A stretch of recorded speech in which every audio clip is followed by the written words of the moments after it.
Hello, you wonderful people, and welcome to another episode of Not Too Comic Book. This being a show where I talk about TV shows that are adaptations of comic books. For today's episode, I'm going to talk about the series premiere of Hawkeye. A great series premiere. A lot of really interesting things went down in this episode, so let's break it down. I think it's actually really interesting that I think at the heart of this show's going to be more about Kate Bishop than it is going to be about Hawkeye. I think it's going to be acting as... Now, once again, whatever happens to Hawkeye at the end of this, I think it is going to be an epilogue to him post, Endgame. Because I guess you could make the argument like Falcon and the Winter Soldier and WandaVision have been like epilogues in their own regards of the closing of one chapter and then beginning a new chapter for, Bucky and Sam or Wanda and Vision. So... or, even Loki. So, like, they've all been, like, the epilogue chapters of what was set up. This is basically their Far From Home, I guess. But even No Way Home still kind of feels like that. But I feel like Far From Home, it's like an epilogue. I mean, it was like the epilogue to Phase 3. But this kind of has that feel to it. And I think it's because I like that we did start with Kate. And I feel like she has most of the screen time. Most of the story in this episode is focused on her and not Hawkeye as much. But I guess it's like, right, we do already have who he is, so I guess that's why she would get more screen time to introduce her, finding out that, like a lot of people, she was affected in the Chitauri attack in 2012. Her and her mom, who's played by freaking Vera Farmiga, I was like, dude, that's sick! I knew, obviously she's in the trailer, but I didn't realize she was playing Kate Bishop's mom. That's freaking awesome. But there might be a little bit more going on there. We'll get to that soon enough. But, her mom and dad, Kate's mom and dad were arguing about like money issues and stuff like that, and he was just waiting for that next big thing to come from this. He's like, but she's like, oh, nothing comes from the sky. I'm like, well, it's 2012. I was wondering whether or not this is going to be kind of a Vulture thing. Like their whole thing was like cleaning stuff up, but then like that SHIELD team, the one who cleans up stuff after superheroes arrive, they kind of kicked them off of that, so they ended up losing out that job and opportunities, and that led to Home Dude becoming Vulture, in Spider-Man Homecoming. So I was wondering if he was going to be someone that was going to try and take advantage of that and make money from the Chitauri stuff. Still might end up being that, but I like this whole situation of like, yeah, everyone's inspired by the heroes that they see. For example, like, because it's so interesting Marvel-wise, because I'm watching Hitmonkey. I still need to watch the season finale at the time of me recording this. I'm going to, like, watch the season finale today, but after I watch both this and then, well, after I record this and watch the next episode of Hawkeye and review it, but, like, she got inspired because she saw Hawkeye doing his thing. And the reason why I'm bringing it up is because Lady Bullseye, I found out comic book wise, she's a fan of Bullseye and saw him at work and just was like, oh, all inspired, and that's why she became who she became. So it's just kind of an interesting thing of like, right, just seeing your like, I mean, I think the episode was literally titled like Never Meet Your Heroes or something like that. But her dad died during that attack. And she made a promise to herself of like, right, I'm going to need a bow and arrow. She's like, because I think for her, it's like, right, I don't have the powers that the others have, but a bow and arrow is something I can do. Like, she's probably very quick at picking stuff up, because the way they kind of, like, the intro is kind of running through, like, her other accomplishments. And even her mom says later on, she got a black belt when she was, like, 15. So she kind of, I think a lot of stuff that she tries, she masters. She's probably, like, she's very good at adapting to situations and circumstances. I think is very befitting of a future Hawkeye. But I think it's just I think she might be just very athletic and really good, but she just wanted to protect her mom, and I think that has always been her striving point. It's like she felt like, right, I couldn't do anything to help my dad then, but I'm gonna get better, I'm gonna get tougher, I'm gonna get stronger, and I'm gonna protect my mom from whatever the world has to, which her mom was like, don't worry about it, I'm gonna protect you. And I think that in itself, just watching the first episode alone, I think that's going to be an interesting juxtaposition, because Kate's doing everything she can to become a hero to protect her mom. Her mom seems like she might be on the shadier side of things, because like, I'm amounting all this wealth and stuff like that, so that when you're in a position where you could lose everything, in that moment they probably did, and she's like, I'm never going to be in that position again, I'm never going to make my daughter in that position, because like, they had a really good house, but I can't tell whether they were wealthy. Now her mom seems really well off, and even later on Kate's like, what's up with all these swords? And so it's like, maybe she's in the black market dealing type of business or something like that. Like, she seemed like she might be like a crime lord, maybe on that because people like back when the trailer came out, people were guessing on who she might be. Like maybe her character like is someone like of comic book note, even like outside of like just knowing her name is enough. But I forgot what it was. Something people said a while ago. I'm not familiar with the comics, so that's why the name never stuck with me. But she definitely feels like we could be potentially dealing with like a Wilson Fisk-esque situation. Now, whether it's her or Jack, or whether it's a combination of her and Jack, or Jack's doing his own thing and not knowing that Eleanor is kind of a beast in her own regard. But you definitely get this odd feeling like there is definitely something going on, especially when Kate has to ask like, what's up with all these swords, which she's she's on the archery team, and I wonder what the bet was that she lost. What was it that she had to necessarily do? Because she kind of doesn't hit it the first time, but she hits it the second time. But I guess like because she attached something to like the arrow and the ball, like it ended up swinging around the thing and it's old bell. So she probably ended up disrupting it by doing that, and so the whole thing comes crumbling down. And I was like, cool. She's like, hey, this is almost like, hey, this isn't what it looks like. As the clock tower is like literally crumbling behind her. I'm like, wow. And your friends scatter. But all her mom says later on is like, right, I'm gonna have to pay for it. It's like, right, what you could have, like, I don't want you mixed up in anything dangerous. Like, once again, I think her mom is doing everything she can to protect her. So it's like, like I said, I just think they're going down different routes to try and look out for each other. They just haven't, like, quite met in the middle yet. But her mom just seems like she's quick to just throw money at certain situations to make problems go away, which I'm like, that could definitely lead. I just thought that was interesting because it's like, her mom had made a point of like, people who are a certain thing or people who are rich, you or both or something like that. She was just saying like the complications of like coming from the background because she's coming from a wealthy background, which I was like, oh. Well, because I think typically in the comic book, she's an orphan, isn't she? Kate Bishop, so... Maybe they're because thematically, this whole thing is about family and stuff like that. So, maybe they changed her order. I mean, once again, it's like, what is a character's... No origin is 100%, considering, like, there's some aspects of origins that are always going to be consistent across, like, Batman's origin, unless we're dealing with, like, a multiverse thing, and Superman's origin, once again, unless we're dealing with a multiverse thing. But I feel like comic books, like, stuff gets reinvented a lot of times, so some characters' backgrounds won't always be consistent with where they were in the past. So... Like I said, I'm pretty sure in the comics she's an orphan from what I'm aware of Kate Bishop. I don't know much about her, but I could be 100% mistaken. But I thought the thing was that she was an orphan, but maybe that's not the case. On the flip side of things, with Hawkeye, we have him enjoying time with his kids, and we get a little bit more understanding of like why his wife isn't with him, because this is like post... like 5 years without his family. So like his wife probably is like, no, like I want you to spend as much alone time with the kids. I mean, you were separated from them for so long. It's like, we'll do things as together as a family, sure, but I want you to like go out and have fun with them, considering like everything that you've been through and stuff like that. And so they're watching the play immediately, and you could just tell like his children are almost a little like, huh. Because I think one of his kids is almost knocked out, the other one's kind of bored, and the daughter, she's almost kind of like, yeah, this is kind of weird, and it's just like, even to the point he turned off his hearing aids. She's like, did you do? He's like, no, I just, and it's like, yeah, he didn't want to hear, because I love that he's like, no, I've seen this before, I lived it, I mean, except for that, he wasn't there, Ant-Man wasn't there, like, yeah, they're taking their liberties with the license doing that, but...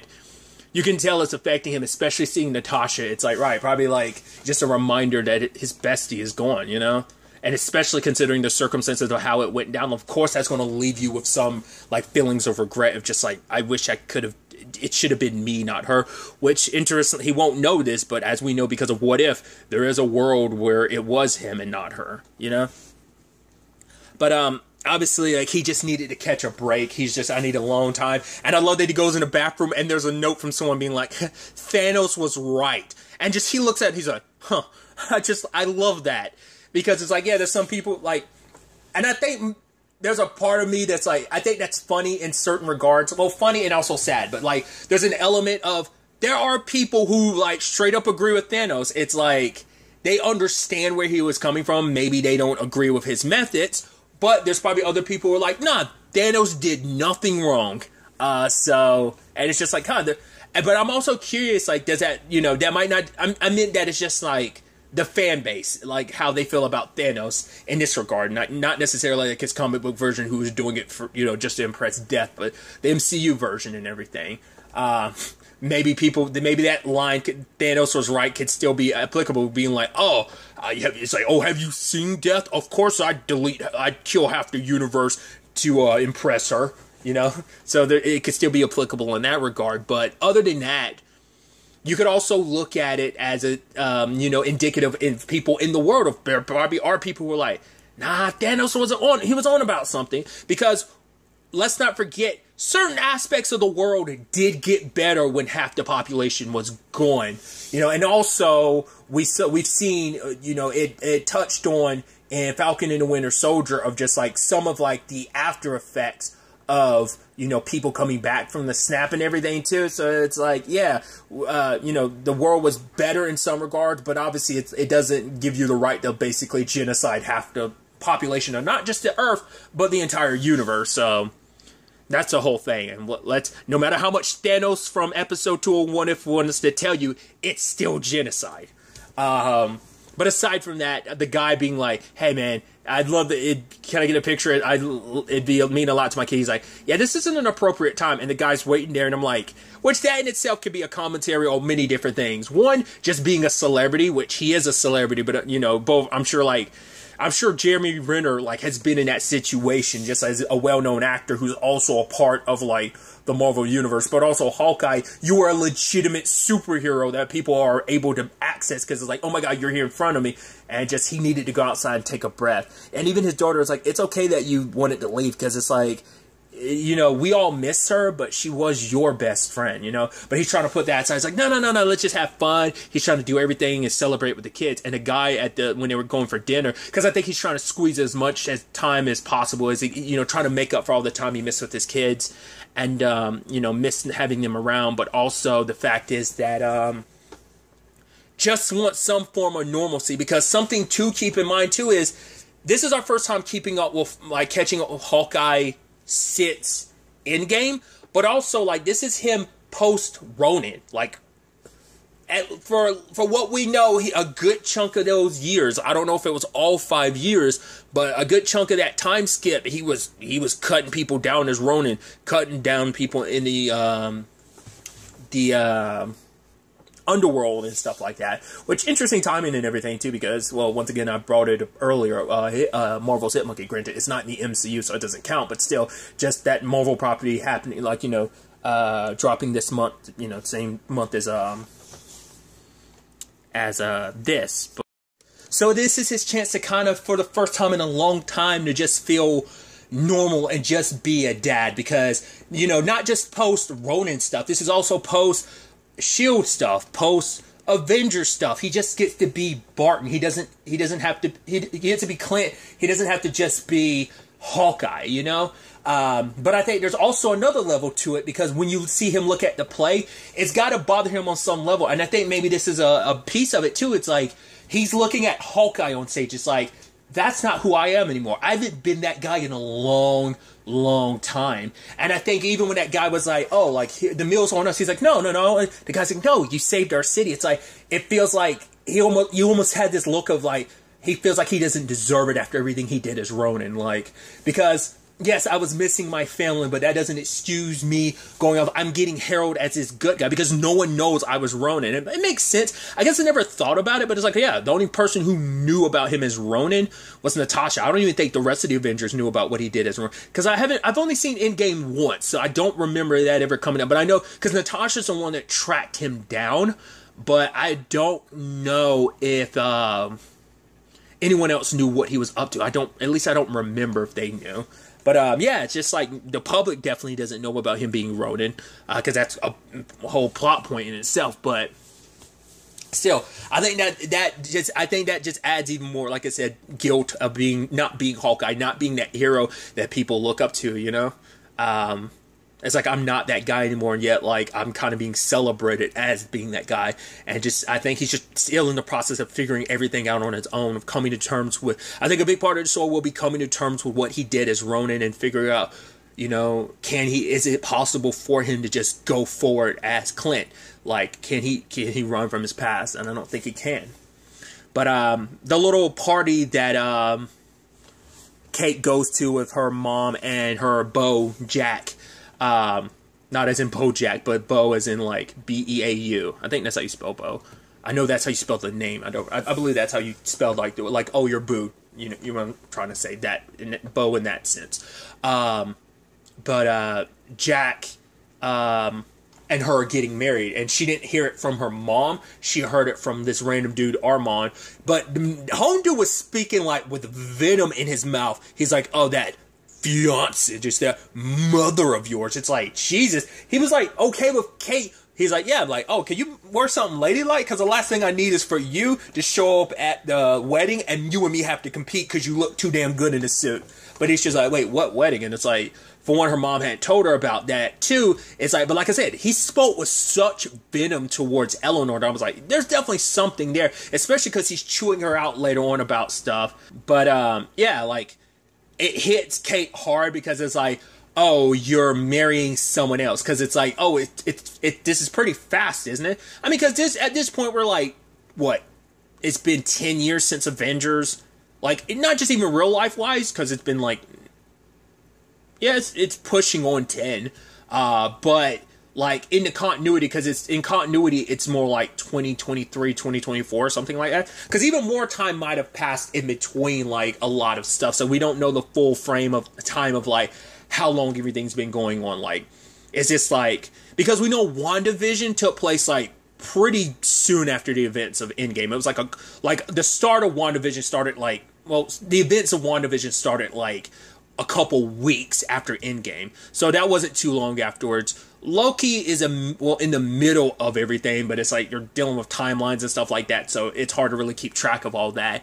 Falcon and Winter Soldier, I don't know if they specified necessarily enough for society to try and get back to some form of normalcy. So it's like, it's been some still of an adjustment period, but it sounds like it's been years still, because they said like, oh, we haven't seen Ronan in years. I'm like, he was still active in Endgame, so it's only, when they say years, it could only be like maybe a year or two. Like, you know, like I said, we really haven't gone into the minutia of like how long it's really been. I said minutia of like how long it's been, but I guess for her, it's like, yeah, but in that time frame, it's like, maybe it's like, we don't know what her mother's love life has been. I guess it's like, right, you're just marrying some guy you only recently met. And I guess maybe it's just also like, right, dad died. Like, do you want, I don't know whether it's a thing of like, maybe she's had the people very, well, I'm going to keep making comparisons. Another thing, Hitmonkey presented someone having a Rolodex of men in their life. So I'm wondering, is that the same thing that's happened to Kate subsequently since her dad died? Like, her mom's had like a Rolodex of dudes. It's just one, like, it's just meaningless relationship after meaningless relationship, and now it's like all of a sudden it means something? Or is it just like in general, like, no, like, I don't like the fact that you're married. Like, did you want her to stay single forever? Because like maybe she feels like it's like betraying dad to some extent. Because her mom is like, but you want me to be happy, right? She's like, yeah. Like, can't you just be happy for me? But that's also the thing, like, it seems like her mom's caught up in, and she has every right to focus on her own happiness, but I would think, I guess because Kate's older now, it's like, right, you don't have to, like, be so concerned about her feelings. All you have to worry about is your own happiness, but, you know, her happiness is indicative of yours sometimes. I would, you know, and you know, maybe I'm coming at that from the selfish perspective and naive perspective of being a child. In the sense of like, yeah, being like not a parent of my own, just being someone's child. So like, you know, in you know, Kate's shoes, that maybe like, you know, it's a thing of like, maybe there's that level of just like, I don't, you know, shouldn't I be play a role in some form of your happiness, but it's like, it's your life. I think that's just going to be something we'll kind of dive into later. But she followed Armand because she wanted to know what he was arguing with her mom about. And there's basically, it seems like a backdoor dealing. One of the items on sale is Ronan's retractable blade. I'm like, oh, I guess that it seems like that's just a black market dealing going on. And Armand is trying to buy it. But so is Jack. And he was like, oh, the money's going to be mine soon enough. I don't know whether that's supposed to be in reference to, like, the fact is that he's marrying into someone powerful with a lot of money like Eleanor, or, like, what that was necessarily in reference to. He's like, oh, the money's going to be mine anyway, soon enough. And I love the whole thing with like, oh, and the guy's like, oh, who sent you down? And Kate's like, Gary. He's like, I'm Gary. He's like, wow, and you still don't even remember my name. You know what? I can't deal with this right now. I quit. He's like, wait, hold on, you can't just quit. And she like hid away. But Armand ended up getting the retractable sword. But then they were also going to sell Ronin stuff. I'm like, did you just discard that after Endgame? Did you just all toss it away? And someone was like, oh, this is Ronin stuff. And so, like, how did that just get out in the wild? You would think that would kind of be like locked up somewhere. But to be fair, there's some Avengers stuff. There was a watch that I think their name is the Tracksuit Gang. I remember someone calling them that when the trailers dropped and stuff like that. But I don't remember if it's just straight up the track. I know they're the Tracksuits, but I don't remember if it was like gang or what their name was. But I think it is the Tracksuit Gang. They haven't been officially like titled in the show. Who knows if they'll actually title it? Which I love. Like, I don't know if he's the leader, but I'm blanking the actor's name. I want to say it's Alex. I know him as Julius from Van Helsing. He's also on Snowpiercer, which is so interesting. Like, two other shows that have like connections to comic books as well. So I think that's interesting. But I saw his name in the opening. I was like, hey! I think it's the first time I'm seeing him in post Van Helsing, I believe. Yeah, it should be like this is the first thing I'm seeing him in post that. I mean, he's still on Snowpiercer, to my recollection, where things left off in the story. I think he's still on Snowpiercer. His character's still alive, if I remember correctly. I think. But nevertheless, they busted up the auction and everything because they're looking for a watch. And Jack, being super shady, made sure to grab that sword and take off. But Kate sees the Ronin outfit, dresses up, and takes on the guys, and holds her own. Because, I mean, she has been training. Granted, she's still just a regular person who's athletic enough to fight back. She knows some martial arts. I love the whole bottle situation. That was pretty dope, especially, like, at one point she, like, punches or hits a bottle, and it flies off the shelf to, like, smack a dude in the face. And she's just grabbing him and dual-wielding him and, like, knocking guys around.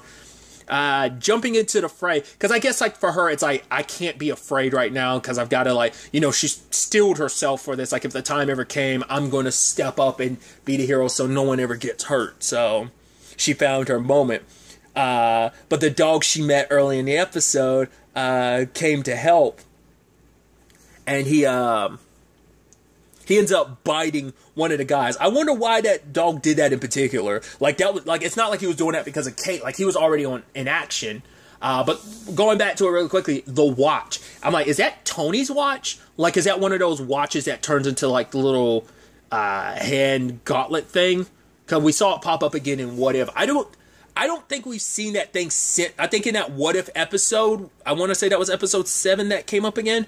That might be the first time it's come up since Civil War, maybe? I think that's the first and only time we've ever seen that thing in particular get used. I don't know if that's correlated to that, but it's something related to Avengers. And that's why I was like, maybe they got Ronin's sword and hoodie because that was sealed away in, like, Avengers Tower, and, like, stuff from Avengers Tower, like, I guess got ransacked in that 5-year period, and, like, people took whatever they wanted. Like, maybe this was something that's been circling, like, the black market since. I mean, I think it's something of Tony's, considering he's going in there. I don't know. We'll see how that, what it shakes out to be and what this all turns out to be, but, Kate's got a new dog. I love that she's like, okay, here, like, she saved him from getting hit by a car, took him home, fed him a pizza, turned off the lights, and left him there. Because, like, stay here, don't make a mess in my apartment, as she's investigating and stuff. Because she tracks down Armand, but she finds Armand in his house dead. And I'm like, I'm assuming he was killed by Ronin's blade, so that's going to turn ugly. But the tracksuit guys track her down. She's handling herself to some extent, but she's surrounded. Luckily, Clint was chasing her down too, because he saw in the news about Ronin, and it triggered him because it's like, right, he's got to find out, like, because it's a constant reminder of his past. He thought he put it all behind him, but now it's staring him in the face again when, like, someone's parading around. So he's trying to find out who it is and why, and so he ends up saving Kate, but then, like, finding out, like, he sees, like, wait, it's just some kid underneath this. And she's like, oh my god, you're Hawkeye. And, like, yeah, and who the hell are you?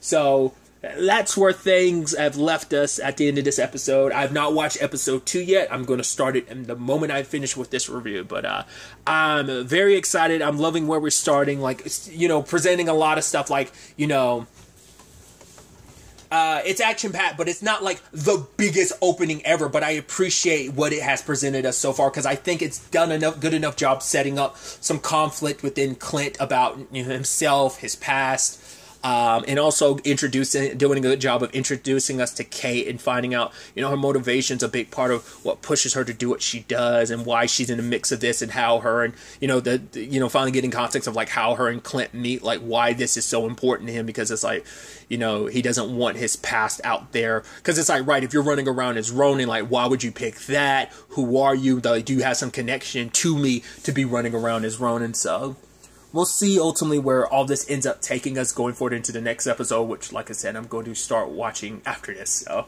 but really, that's all I want to talk about. So the next time we meet, be happy, be safe, live life to the fullest, and enjoy it. Good day and goodbye.